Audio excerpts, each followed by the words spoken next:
ये संसार कर्म भूमि है। यहाँ कर्म और कर्म फल की बड़ी सुंदर व्यवस्था है। नरक और नीच योनियां पाप कर्मों के फल हैं। स्वर्ग और ऊंचे भोग ये पुण्य के फल हैं।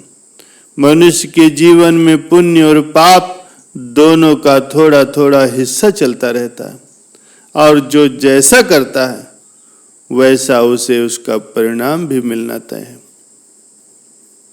प्यारे सज्जनों, जयपुर और कोटा के बीच सवाई माधोपुर से थोड़ी दूर पर एक ग्वालजी नामक प्रसिद्ध तीर्थ है। एक भगत जी उस तीर्थ के दर्शन करने के लिए गए। वहां एक भिखमंगे को देखकर भगत जी ने उससे पूछा, अरे भाई, तुम्हारी ये दोनों टांगे कैसे कटी? एक्सीडेंट में कटी हैं क्या? एक्सीडेंट से दोनों और बराबर टांगे इस ढंग से नहीं कट सकती, और तुम तो युवक हो, इस उम्र में तुम्हारी दोनों टांगे कैसे कट गई? उस युवक ने आंसू बहाते हुए कहा, भाई साहब, मैंने अपने हाथ से ही ये दोनों टांगे काटी। ये सुन करके भगत जी चकित रह गए। भला कोई अपने पैर जानबूझकर क्यों काटेगा? सच सच बताओ, क्या हुआ? वो लड़का बोला, साहब, मेरी कहानी सुनो। मैं एक गरीब घर का लड़का था, बकरी चराता था। मेरे स्वभाव में ही हिंसा थी, क्रूरता थी। कोई जीव जंतु को देख लेता, पक्षियों या जानवरों को देख लेता तो उन्हें पत्थर मारता। जैसे शैतान लड़के निर्दोष कुत्तों को देख करके पत्थर मार देते हैं, पक्षियों को भी देख करके पत्थर मार देते हैं, वैसा ही मेरा शौक था। जंगल में बकरियां चर रही थी, कुल्हाड़ी मेरे कंधे पर थी। मैं इधर उधर बेमतलब घूमता झाड़ियों की ओर निकल गया। वहां एक हिरणी ने उसी दिन ही एक बच्चे को जन्म दिया था।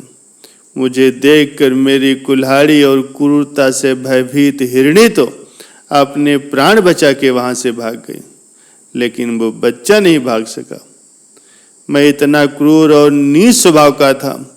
मैंने अपनी कुल्हाड़ी से हिरनी के उस नवजात बच्चे की चारों टांगे घुटनों के ऊपर से काट डाली। उस समय मुझे क्रूरता में बड़ा मजा आया। वहां कोई देखने वाला नहीं था। 302 या 307 की धाराएं वो हिरणी का बच्चा भला कहां से लगवाता, और सरकार भी मुझे क्या सजा देती। लेकिन एक ऐसी भी सरकार है जो सारी सरकारों के कानूनों को उथल पुथल करके इस सृष्टि को चला रही। ये मुझे अब पता चला। वहां मुझे रोकने वाला, मुझे देखने वाला कोई नहीं था। फिर भी कर्म का फल देने वाला वो अंतर्यामी परमात्मा बहुत सतर्क है। मैंने हिरणी के उस बच्चे के चारों पैर तो काट डाले, लेकिन एक आध महीने में ही मेरे पैरों में पीड़ा चालू हो गई। मैं 15-16 साल का युवक इलाज कराते कराते थक गया। माँ बाप को जो कुछ भी दम लगाना था लगा लिया।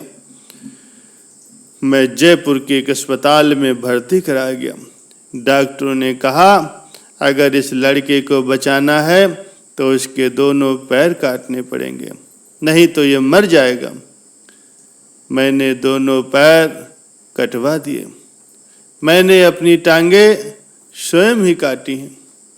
जब हिरन के बच्चे की टांगे मैंने काटी, उस समय किसी ने नहीं देखा था। फिर भी उस समय सबके कर्मों का हिसाब रखने वाला, सब कुछ देखने वाला परमात्मा था। 2 टांगे तो मेरी कटी गई, 2 हाथ कटने बाकी हैं, क्योंकि मैंने तो उसकी चारों टांगे काटी थी। मेरी टांगे जब कट गईं तो मैं किसी काम का न रहा। घर वाले मुझे इस तीर्थ में भीख मांगने के लिए छोड़ गए। कोई किसी का नहीं होता साहब। ये स्वार्थी दुनिया है। जब तक कोई किसी के काम आता रहता है तब तक उसे रखते हैं और बाद में सब एक दूसरे से मुंह मोड़ लेते हैं। चोट खाने के बाद मुझे पता चला कि कर्म का सिद्धांत अकाट्य है। अब मैं मानता हूं कि शुभ और अशुभ कर्म कर्ता को कभी नहीं छोड़ते। अभी संतों के चरणों में मेरी अगाध श्रद्धा है। पहले अगर यही श्रद्धा होती तो मेरी ये दुर्गत नहीं होती। पैर कटने से पहले, भिखमंगा होने से पहले अगर मैं सत्संग सुनता, संत महापुरुषों की संगत करता, तो मैं इतना हिंसक, क्रूर और मोहताज न बनता। सत्संग से मेरी हिंसा, मेरी क्रूरता का स्वभाव छूट जाता, सेवा और सज्जनता का स्वभाव हो जाता। लेकिन मैं ये सब न कर सका। ऐसा कह करके वो फूट फूट करके रो पड़ा।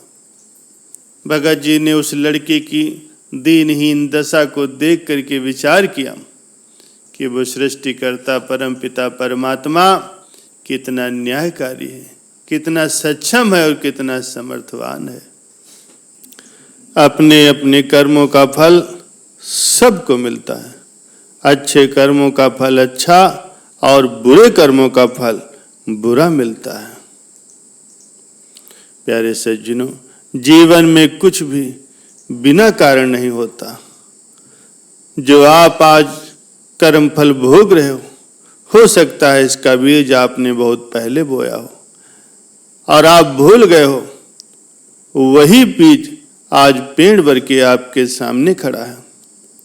इसलिए आप कैसा बीज लगाते हो इस बात को हमेशा याद रखो। प्रकृति सबका हिसाब करती है। आप चाहे याद रखो या न रखो, लेकिन प्रकृति हमेशा याद रखती है। प्यारे सज्जनों, हमेशा अपने कर्मों पर ध्यान दो, क्योंकि ऊपर वाले की लाठी में आवाज नहीं होती, लेकिन जब पड़ती है तो असर पूरा करती है।